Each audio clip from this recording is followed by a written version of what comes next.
राम राम भाई सारे भैया ने खरकड़ा गांव में मौजूद हूँ। रोहतक जिले का महम कस्बे का गांव है खरकड़ा और यो रोड जाम हो रहा है। सारा गांव रोड पर खड़ा है। कारण के है सारा गांव रोड पर क्यों है? मातृ शक्ति भी है, ये देख लो, बच्चे बूढ़े जवान सारे के सारे रोड पे हैं। क्यों कर रखा है रोड जाम? मामला क्या है? आगा आ जाओ भी, कैमरामैन साथी आप भी आगा आ जाओ भी। नमस्कार जी। नमस्कार भाई। क्यों कर रखा है रोड जाम? भाई हमारा ये लड़का है जो पुलिस ने बहुत वो कर रखा है उसके साथ। कौन है लड़का? थोड़ा बताओ। प्रमोद है। प्रमोद? हाँ जी। अच्छा, किसका है प्रमोद? प्रमोद अपने भाई का है, ये रामवीर का। रामवीर का। और ये क्या में नौकरी कर रहा था? इसकी जो डी ग्रुप में था पुलिस में, हरियाणा पुलिस में। हरियाणा पुलिस में डी ग्रुप में था। और इसके साथ बहुत जाति हो रही थी वहाँ ये पर। जाति किसने करी? वो एक एसआई है, उसने बहुत कर रखी थी। एसआई ने जाति कर रखी थी? हाँ जी, पूरा तो योगेश एसआई है। एसआई योगेश? हाँ जी। उसने जाति कर रखी थी। किस तरह, मतलब कैसे टॉर्चर कर रखा था? टॉर्चर पूछो ना, उसको तो मारने की भी धमकी दे रखी थी। जान से मारने? जान की मारने से। एसआई ने जान से हाँ मारने की जी। धमकी? टीएसआई है। हाँ जी। अच्छा अच्छा। ओके, उसने जान से मारने की धमकी दे रखी थी उसको। कोई टीएसआई योगेश है जिसने इस प्रमोद को, जो डी ग्रुप का एक छोटा सा बेचारा अपना गुजारा कर रहा था, नौकरी कर रहा था, उसको जान से मारने की धमकी। ऐसा परिवार का सीधा आरोप टीएसआई योगेश पे है।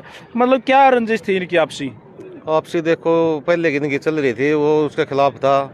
उन्हें कई बार बदली भी कर दो, बदली भी नहीं। 24 घंटे ड्यूटी कराता था उनसे। वो उसने अपना लेटर भी लिख के दे रखा है, सुसाइड नोट भी। भाई जो उसका पर्चा है वो बना के जा रहा है। अगर मेरे को जो खिलाफ वो कर रहा था, बच्चों को भी बताया उसने, माँ बाप को भी बताया है। जी बिल्कुल। सुसाइड नोट ये जो देखा है मैंने, सुसाइड नोट पे उन्होंने कई अफसरों के नाम भी लिख रखे हैं। तो वो कब मिले आप लोगों ने? आपके पास व्हाट्सअप करा उसने? व्हाट्सएप नहीं, वो लिख के दे रखा है, ग्रुप में कर रखा है। ग्रुप में व्हाट्सअप कर रखा है। तो कोई कार्रवाई आप भाई आप आइए यहाँ पे। क्या नाम आपका? दिनेश जी। दिनेश भाई, आप क्या लागो थे प्रमोद? मैं प्रमोद का छोटा भाई हूँ। क्या भाई? हाँ जी। तो प्रमोद से आपकी बात हुई है जिस दिन से वो गया है? उससे प्रमोद से मेरी कोई बात नहीं हुई है जी। कुछ आइडिया है मतलब क्या, किस हालत में अब वो होगा? प्रमोद जब भी घर पर आता था तो वो यही बात कहता था, मेरे को टीएसआई योगेश बहुत तंग कर रहा है, मैं परेशान हो चुका हूँ। अच्छा, बार बार कमिश्नर का भी शिकायत डाली है, अनिल विज का भी डाली है, सीएम मनोहर लाल खट्टर का भी डाली है उसने शिकायत बार बार। उसकी कोई सुनवाई नहीं हो रही थी। उसके बाद में फिर वो छाँ बदली कर दी उसकी। छाँ से वो 15 तारीख ने फिर वो रहा 4-5 महीने छाँ से विभागीय बदली करी थी या मौखिक करी थी? मौखिक। उसको लेटर तो दे ही नहीं रहे थे। वैसे कह देते उड़ जाओ। हाँ, उड़ जा। एक दिन में 4 बदली करी ओढ़िया जी उसकी। ये उड़ जा। वो परेशान हो गए। लास्ट बार मेरा पापा द्वारा फोन आया, पापा मैं परेशान कर रखा हूँ, मैं तंग आ चुका हूँ बिल्कुल। बस इतनी बात हुई थी। उसके बाद में हमारी कोई बात नहीं हुई है, नहीं फोन से संपर्क, नहीं कहीं अता पता उसका कोई पता नहीं है। दिनेश भाई, शक क्या है आपको? वो किस हालत में है या किस पे शक है? शक तो जी ये कर्मचारी है, उसको तंग करे तो कर्मचारी है, पता शक है हमने तो। एफआईआर दर्ज करानी चाहिए। एफआईआर दर्ज करवा रखी है। एफआईआर दर्ज जो हमने लिख के दी थी वो मना कर दिया उन्हें। क्यों? दर्ज करने से वो बोला वही गुमशुदा की हम लिखवाएंगे और वही दर्ज होगी। नहीं, आपने सीधे तौर पे नाम दर्ज कराया ना, किसी को नामजद कराया वो फलाने पे हमने शक है या? वो तो कराया ही को नहीं ना, वो तो नाटके। अच्छा। हाँ, उन्होंने तो मना कर दिया, हम लिखवाएंगे और वही उसी पे कार्रवाई करेंगे। गुमशुदा की लिखवा के उन्होंने भेज दिए। तो ये कहाँ, कौन से थाने में कराई आपने? ये सेक्टर 31 में जी। तो अब तक क्या कार्रवाई, कोई खोज खबर या कोई खोज खबर नहीं? कुछ प्रशासन तो जी कुछ एक्शन नहीं ले रहा। आज तक उसका फोन ऑन था, 21 तारीख ने बंद होया है। बंद होने तक पल्लम की भी लोकेशन नहीं निकली, अब तक उसकी लोकेशन भी नहीं कटी, कुछ भी नहीं निकला जी। आपका तो कहने का सीधा एक आरोप है कि प्रशासन चाह नहीं रहा कि वो पावे। हाँ, प्रशासन चाहे तो क्या नहीं हो सकता जी। कम से कम वो पता तो लगे जिंदा है या मुर्दा है, कुछ तो करो उसका। प्रमोद के परिवार में कौन कौन है? प्रमोद के परिवार में जी 4 बच्चे हैं जी, माता पिता भी है। 4 छोटे बच्चे? 4 छोटे बच्चे हैं जी। आज 9वां दिन हो गया, खाना तो ही नहीं खा रहे हैं बच्चे, रो का बुरा हाल हो रहा है उनका। बिल्कुल भाई, अब आपका मामला समझ में आ गया होगा। ये जो प्रमोद नाम का युवक था, यो डी ग्रुप में नौकरी कराया करता, कुक का काम था इसका, लेकिन परेशान इतना कर दिया। ये सीधे तौर पर विभाग पे आरोप है कि कुछ आदमी इसे थे जो इसको बड़ा परेशान रखा करते और इसने इनके खिलाफ आवाज़ उठाने की कोशिश करी, तो जो इल्ज़ाम है वो भुगतना पड़ रहा है। पिछले 9 दिन से ये भाई गायब है इसका नुए नहीं बेरा यो किस हालत में है, किस सिचुएशन में है। यो पूरा गांव रोड पे है और गांव वाले साथी भी जुड़ रहे हैं। तो भाई साहब कुछ खोज खबर या कदे कोई बात? भाई साहब अब तक कोई खोज खबर नहीं है। फेसबुक पे बहुत सारी वीडियो डाल रखी है उन्होंने, ठीक है, अब तक कोई वो नहीं है। आपको वीडियो दिखा देता हूँ मैं उनकी, जिसकी कोई भी वो नहीं है अब तक, ना कोई उसकी पता लगाई है, ना कोई लोकेशन निकाली है। किसकी वीडियो है? ये उन्होंने वीडियो बना रखी है, जिसने उसको तंग कर रखा है ये है वो। ये प्रमोद है? नहीं, ये प्रमोद नहीं है, जो इनसे सीनियर थे प्रमोद के, हाँ। वो हैं। दिखाना एक बार, थोड़ा नजदीक आ जाओगी। इसके ऊपर सीधे आरोप हैं। जी जी जी। तो हाँ। ये इनसे मिले हो आप लोग? ये मिलते नहीं सर। जी हाँ। भाई सबसे पहले मैं शुक्रिया करूंगा आपके चैनल का, जिसने हमारी आवाज़ उठाई, मैं उसका बड़ा भाई हूँ। जी जाति भाई साहब, इसमें कोई शंका नहीं है। पवन नाम है। पवन मलिक जी, सॉरी। धन्यवाद करूंगा आपके चैनल का, जो आपने हमारी आवाज़ उठाई भाई साहब। भाई साहब इसमें सरकार का भी हाथ है, क्योंकि मेरे गांव के इतने बड़े लीडर होते हुए रामचंद्र जांगड़ा, शमशेर खड़गड़ा, अनिल विज तक हमने गुहार लगा ली भाई साहब। हमारी कितने सुनाइए नहीं भाई साहब, हमने गोली दे दो। हमारे गांव में जिनका कह रहेगा भाई साहब, जान दो समाज जाति होने के नाते हमारे साथ अत्याचार हो रहा है भाई साहब। छोटे छोटे बच्चे हैं जो 9 दिन से आज खाना नहीं खा रहे भाई साहब। मलिक साहब, मैं सरकार की भी इसमें मिली भगत है भाई साहब। हम बार बार सरकार से गुहार लगा ली भाई साहब, हमारी कितने कोई सुनाई नहीं। अनिल विज से लेकर राज्यसभा सांसद रामचंद्र जांगड़ा जो हमारे गांव का है, इतना बड़ा लीडर होते हुए हमारी कितने कोई सुनाई नहीं भाई साहब। तो कह रहा क्या, जैसा कि भाई ने बताया, ये प्रमोद के बड़े भाई हैं कि इसी गांव के, जिस धरती पर मैं खड़ा हूं, इसी गांव के दो बड़े नेता, राज्यसभा सांसद रामचंद्र जांगड़ा जी और इसी गांव के भारतीय जनता पार्टी के दमदार और कदावर नेता शमशेर खड़गड़ा जी। और आज इस गांव के होते हुए इस गांव को कोई भी सहयोग, कोई भी मतलब किसी भी तरह का इनके साथ आके बात करना कुछ भी नहीं, लेकिन एक साथी आया तो है, सुनकर ने कुछ तो सुनी। आइए भाई एक बार, नेताजी भाई साहब यहाँ जाओ प्लीज। भाई विकास नेहरा तो पहुंचा है, तो विकास भाई इनको जरूरत है मेरे भाई।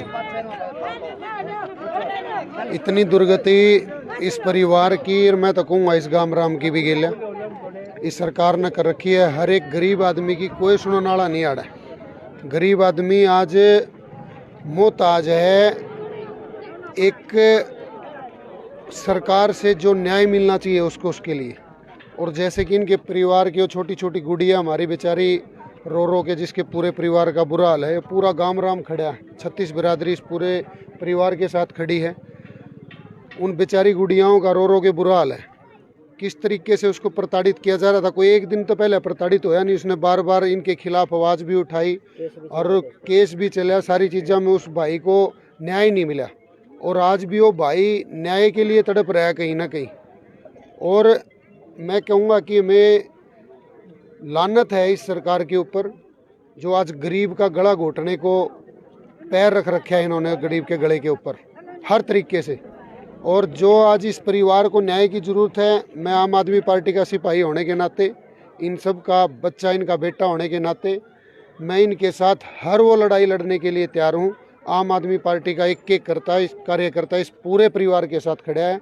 इनको न्याय दिलाने के लिए मैं कितना भी बड़ा संघर्ष करना पड़े, इस सरकार की ईंट से ईंट बजानी पड़े, तो ये विकास नेहरा, इनका बेटा, इनका भाई पीछे नहीं हटेगा। इनके साथ, इनके पूरे परिवार के साथ मैं खड़ा हूँ। विकास भाई, जब रक्षक ही भक्षक बन जावे, जिन पर आप उम्मीद रखा हाँ कि वो हम थाने में जाओगे, कोई भी बात हो जाए तो सीधे तौर पर हमारा मन में आवा भाई हम बाजे जावा, थाने में जावा, रिपोर्ट करावा, वो लोग हमारी मदद करेंगे, हम सामने आओगे तो वो हमारी हेल्प करेंगे, लेकिन अब कहाँ जावे, रक्षक ही भक्षक हो गए।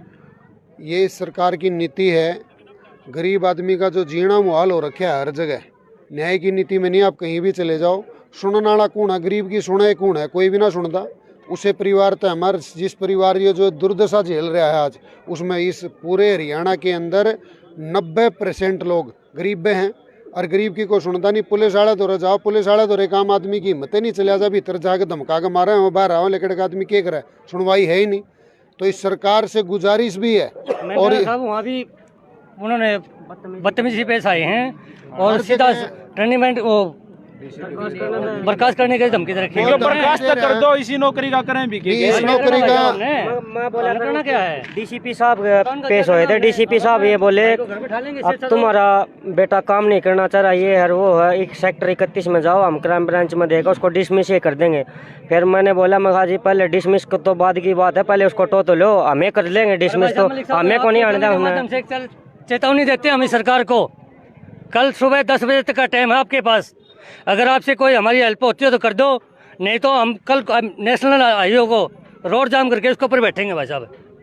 इस चैलेंज को काम करेंगे, सारा काम खड़ा है, पूरा चैलेंज है, ये पूरा काम है। इस सरकार को आगे चलने के माध्यम से चेतावनी भाई साहब, चेतावनी इनको। पुलिस प्रशासन मुर्दाबाद, मुर्दाबाद, मुर्दाबाद। पुलिस प्रशासन मुर्दाबाद, मुर्दाबाद, मुर्दाबाद। पुलिस प्रशासन मुर्दाबाद, मुर्दाबाद। इस सरकार से अच्छा तो भाई साहब है, मुर्दाबाद। इस सरकार से अच्छा तो हम इन भाइयों का शुक्रिया अदा करेंगे जो हमारे सुख दुख में काम आए हैं। कल रात में हमारे पास बलराज कुंडू, जिसके पास हम नहीं गए, वो हमारे पास चल के खुद आया। विकास नेहरा भाई साहब भी हमारे पास, हमारे साथ कोई भी लिंक नहीं था, कोई संपर्क नहीं था, लेकिन इन्होंने हमारी पीड़ा समझी, हमारे साथ भाई आए, बलराज कुंडू भी आया, ये भी आए।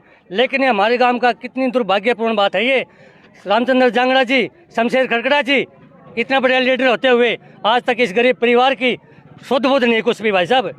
बिल्कुल है। और शमशेर जी, आप तो ये सारा नूका है कि आप तो बिंदास बोलो, सीधे आके खुल के बोलो हो।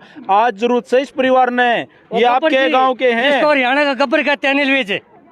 मैं नहीं मानता भाई साहब उसको, आज जो गब्बर है वो गब्बर नहीं, कुछ है भाई साहब, कुछ नहीं है, कुछ नहीं है। ये गरीब का बेटा है, ज्यादा है, 9 दिन हो गए, 10 दिन हो गए, अगर खाना पीना हजम हो गया है, हमारा बेटा इतनी नहीं मिला। अगर जमींदार का बेटा होता ये धरती मुद्दी मारते थे। सरासरी है ये पक्षपात होना गया है, कोई सुनाई नहीं करते, ये गरीब का इसलिए। ये 1.5 साल पहले मेरा भाई एनएसजी कमांडो था, विक्रम चोपड़ा मानेसर में पोस्टिंग थी, उसका भी मर्डर हो गया था, उसका भी मर्डर को सुसाइड का रूप दे दिया था। और भी वो प्रमोद भाई है, 9 दिन से लापता है। मेरे गांव के ओडोड लीडर होते हुए दुर्भाग्य की बात से वो दुख सुख में किसी का काम नहीं आते। 20 साल से मेरा गांव तन मन धन से उनके का साथ देता है, कब काम आवेंगे वो। छोटी छोटी 3 बेटियां, 1 बेटा है, 9 दिन से भूखे प्यासे अंड है, भाभी है, भाभी का बुरा हाल, माँ बाप का रो का बुरा हाल है, कब काम आएंगे वह। जी बिल्कुल है। जिस तरीके से ये परिवार, देखिए नेताजी, आप देखो इसका माहौल देखो, आप थाने में जाओ, अरे ना तो खुली धमकी दिए भाई, विकास भाई खुल कहने लग रहे हैं, ये पूरा गांव कहने लग रहा है कल 10 बजे के बाद में भाई साहब। कल 10 बजे तक का टाइम ऐसा जी, देखो एक सिंपल सी बात और सीधी ये है, इस मुद्दे के ऊपर राजनीति करने का ना हमारी कोई मनसा, ना इस पर कोई इस चीज़ के ऊपर राजनीति होनी चाहिए। मेरी सिर्फ मांग है इस प्रशासन से और इस सरकार से, इनके परिवार का सदस्य जो चला गया है, जो इनके परिवार का सारा है जो चला गया, वो सारे को उनको ढूंढवाने की कोशिश करें, उसमें हर पूर्ण रूप से सहयोग सरकार इनको दे, इनको आश्वासन दे, इस पूरे गाम राम को आश्वासन दे। 36 बिरादरी के लोग यहाँ खड़े, उनको आश्वासन दे आकर, प्रशासन बीच में आकर कोई ऐसी बात तो करे जिससे इनका पेटा भरे। लेकिन जब ये किसी अधिकारी के पास जाओ तो दुत्कार का बाहर काट दे, जैसे कि हमारे ताऊ जी ने अभी कहा, भी गरीब परिवार का बेटा तो सुनवाई नहीं हो रही। मैं हर एक लड़ाई लड़ने के साथ इस परिवार के साथ खड़ा हूँ, कितनी भी बड़ी लड़ाई लड़नी पड़े, आम आदमी पार्टी परिवार के साथ खड़ी है। और इसके अंदर कोई भी नेता, मैं कहूँगा सबसे हाथ जोड़ के मेरी निवेदन भी है कि इसके ऊपर राजनीति नहीं करनी, कोई हर चीज़ में राजनीति नहीं चलती, मदद करनी है। इस परिवार को न्याय दिलाने के लिए हम इस परिवार के साथ मजबूती के साथ खड़े हैं, चाहे उसके लिए हमें कुछ भी करना पड़े, हम इस परिवार के साथ दिन रात इसके साथ खड़े हैं। और हम भी इनके साथ खड़े हैं भाई। देखिए, बिना डरे बिना झुके भाई हम खबर दिखाते रहेंगे और खुल का नाम लेते रहेंगे भाई, जब तक इस परिवार को न्याय नहीं मिल जा। अरे जो कोई कुछ तो इनको बता दो, किस है वो, ठीक है नहीं है, या किस सिचुएशन में है, जीव है ना जीता। 4 छोटे छोटे बच्चे हैं भाई। इसके अंदर वो अधिकारी शामिल हैं जो उसको प्रताड़ित कर रहे थे। सबसे पहले उनको अरेस्ट कराया जाए, उनको अंदर डालने का काम करें, और पुलिस उनको पकड़ के उनसे पूछताछ करे, वो बताऊंगे सारी चीजें ने। वो भाई परेशान कर रहे, खुले नाम लेने लग रहे, जिसका उसको आज तक पुलिस कोई कार्रवाई नहीं कर रही। तो आओ जी, आओ आगे आ जाओ जी। ये 3 हैं जी, टीसीआई योगेश, डीसीपी और सीपी, जिसके खिलाफ ये मुकदमा किया हुआ था। उन्होंने अब तक कोई एक्शन, उनको बर्खास्त किया जाए, सीबीआई से जांच की जाए या सिटिंग जज से, तब ताकि न्याय मिल सकता है, नहीं तो कोई आसार सबसे पहले तो उस भाई को ढूंढने के लिए पुलिस प्रशासन को, पूरे सरकार को ये संज्ञान में चीज लेनी चाहिए कि उस भाई का मिलना सबसे पहले जरूरी है, और जो दोषी हैं उनको उठा के सलाखों के पीछे डालने का काम करे, इस गरीब परिवार को न्याय दिलाने का काम करे, इस खरकड़ा गांव को पूरे को न्याय दिलाने का काम करे। और जो भाजपा सरकार के अंदर इस गांव के बड़े बड़े नेता बैठे हैं, उनसे भी अनुरोध है, राजनीति नहीं है, उनसे अनुरोध है कि इस परिवार के साथ कम से कम आज सुख दुख की इस घड़ी में आकर कम से कम आज तो इनके साथ खड़े हो जाओ, इनको न्याय दिलाने के लिए काम करो। तो झूठे तोप के गोले तो बिराना केक के छोड़ो हो, आज न्याय की जरूरत है इस परिवार को ओरिजिनल तरीके से, तो आगे कम से कम इनके दुख सुख के सहभागी तो बन जाओ आप लोग। बिल्कुल। और इस वीडियो ना शेयर कर दो भाई। कल 10 बजे तक का खुला अल्टीमेटम है, अगर कोई कार्रवाई हुई, कुछ भेद पटा तो ठीक से ना यो गांव तड़के रोड पे प्रशासन मुर्दाबाद, पुलिस प्रशासन मुर्दाबाद, पुलिस प्रशासन